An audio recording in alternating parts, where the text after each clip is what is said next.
start up. All right, we got William Schaefer. Is William here? He's here. Come on up here, William. I got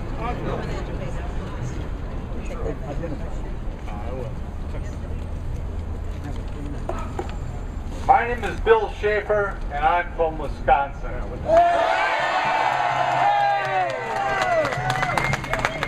I've also been here, living in Virginia, for over 40 years. I'm old. Actually, we run a group called Cena Foundation that works with dying people. We worked with an organization called Cena Foundation that works with dying people. But today we're here to talk to you about living our lives, our time. Our teacher before me just said, this is about collective bargaining. We know we're broke, we know we have to pay, but we cannot give up collective bargaining. No way! My father was a union organizer in Wisconsin from the 20s through the 50s. He told me a lot of stories about why he did what he did. I'm going to tell you one. Do you all look at your toilets when you go? Have you seen Kohler? Kohler is an expensive toilet, and it is built on the backs of labor. Well, my father worked for Kohler Company, and he worked the night shift in the foundry. And long after we got all the rights, they still didn't clean up the foundry. Long after my father left the working force. But back when he was working, he worked the night shift in the middle of the winter. And he worked on a machine many, many, many feet above him in the winter night.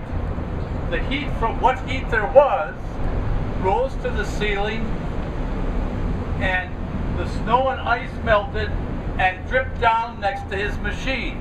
As he worked, he could see his breath, and next to him was a puddle of ice.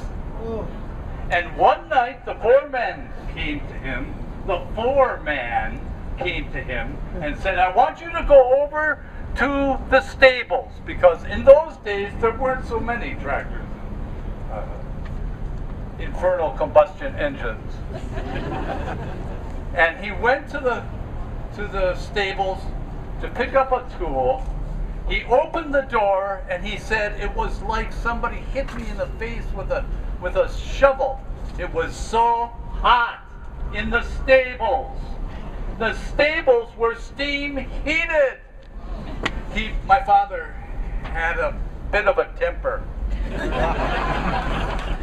I have a bit of a temper. It makes me angry just knowing it. He went and got the tool, went back into the factory, blowing steam into the air. He said to his foreman, how can you do that?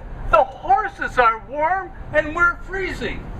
You know what that foreman said? He said, if you, Otto, my father was obviously German, Otto, if you get sick and die tomorrow night, we will have another worker here. If that horse dies, we have to pay $25.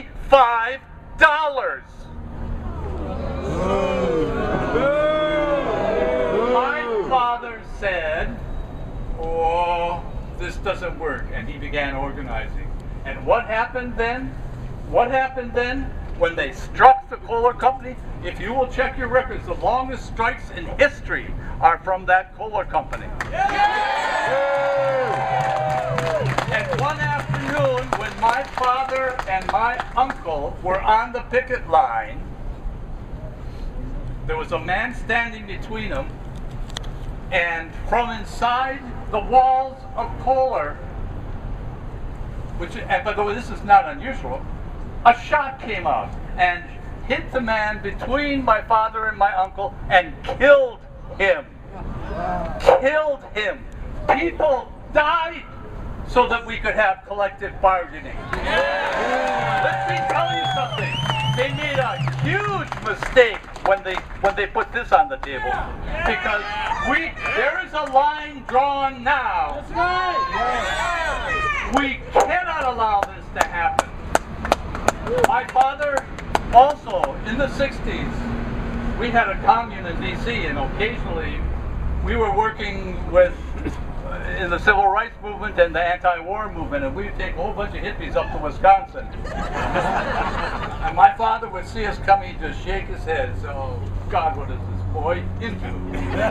But we would tell him about the work we would do, and one of the last things I remember him telling me about the work that we were doing, he said, he said two things. One is, understand, these are wonderful things you are doing, but you will start to make real progress when you realize this isn't about civil rights or the war.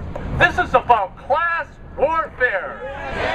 And it is time, he said, they have a vested interest in keeping you people apart. The black people and the brown people and the yellow people, not just here, around the world. Have you noticed what's happening? You think you're not connected to the people in Egypt? We are! Did you know that a 20-year-old boy who helped lead the revolution in Egypt 4 days ago put up a banner in Trafalgar Square that said, "We support the workers in Wisconsin"?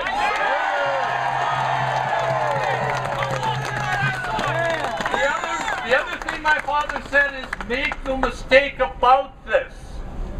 We have won, and they have.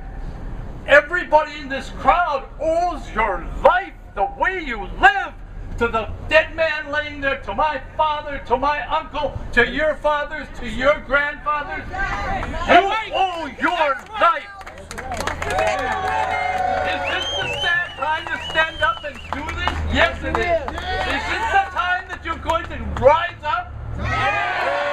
We've been quiet for 40 years. I haven't been in the streets since 1972, but I will go to the streets now.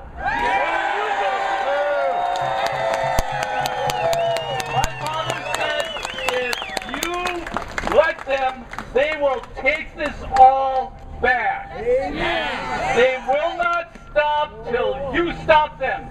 Understand, if we don't do it now, they'll do it to another union. And they'll do it, no, it's the easiest to stop it now. Not only that, we will have collective bargaining for the teachers in this state.